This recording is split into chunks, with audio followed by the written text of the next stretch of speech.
Welcome back to America Tonight. There are new developments in a story we've been following for almost 2 years now here on Scripps News. Radioactive waste dating back to World War II wreaking havoc on the suburbs of St. Louis. At the center of this disturbing story is Florissant, Missouri, just north of St. Louis. The town sits right along the Coldwater Creek, which was tainted with uranium and other radioactive waste from a World War II nuclear weapons program. Decades later, an independent report found radioactive contamination at Jana Elementary School inside the building, in the classrooms, and on the playground. The school closed its doors and its students and staff were forced to move to other locations.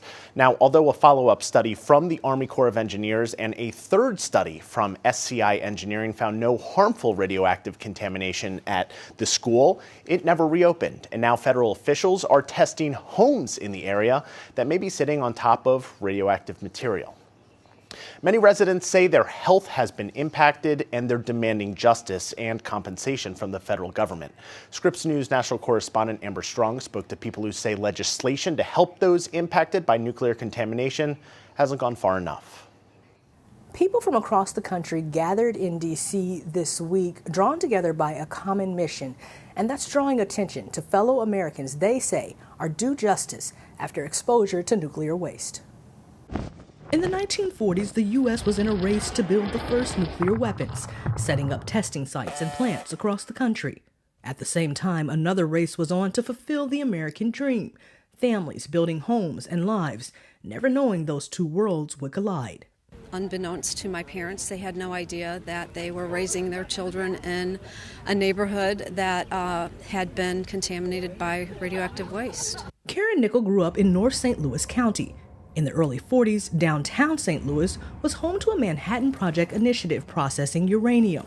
The nuclear waste from that project eventually seeping through the barrels and contaminating nearby Coldwater Creek. Life began in these areas where the creek would flood up into, and still does to this day, every year, up into people's homes, into their basements, into their backyards. A 2019 report from the Department of Health and Human Services found children or adults who lived or played around Coldwater Creek from the 60s to the 90s may have been exposed to radiological contaminants that could have increased the risk of developing lung cancer, bone cancer, or leukemia. Today, Nichols says she suffers from lupus, and she's not alone. We'd play in puddles of water, we ate fresh fruits and vegetables, got our milk from the local dairy, never knowing that all that time a silent poison was coursing through our bodies. Mary Dixon, a journalist and Utah native, has been researching the impacts of nuclear testing on her community for decades.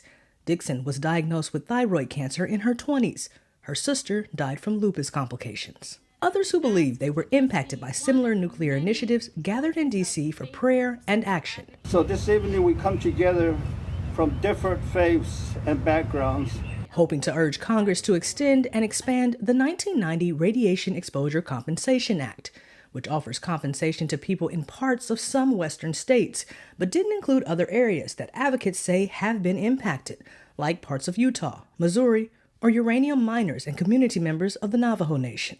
RECA passed with wide bipartisan support out of the Senate. And so that Senate bill now just sits on Speaker Johnson's desk, and it hasn't moved at all since March. When they say it costs too much, I say, well, if you think nuclear weapons should be a part of our defense, part of that cost is taking care of the people they harmed.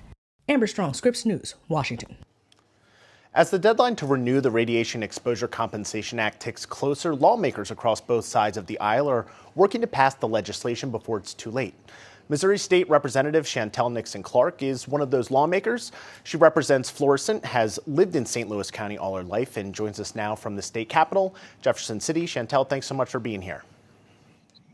Thank you for having me. Now, Representative, this is personal for you. Can you share a little bit about your background with us so people can get a bit of an understanding about how you've been affected by this?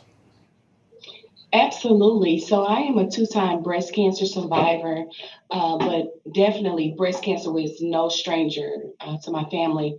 I lost my mother to breast cancer, aunt to breast cancer, grandfather to pancreatic cancer, two first cousins that are breast cancer survivors, a nephew who had a cancerous brain tumor, and a cousin who passed away from a very rare type of lung cancer in her early 30s. And so, cancer has basically robbed so many lives of my family. And I'm just grateful to be here with you today to keep fighting for my community.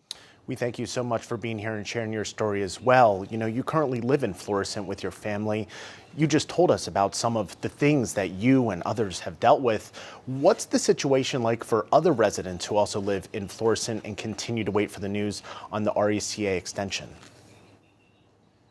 Sure, I'm just so honored to represent my community where for years, for decades, my community have known about this radioactive waste and felt that their voices were not heard. They felt as if, we just lived with it and that nothing could be done.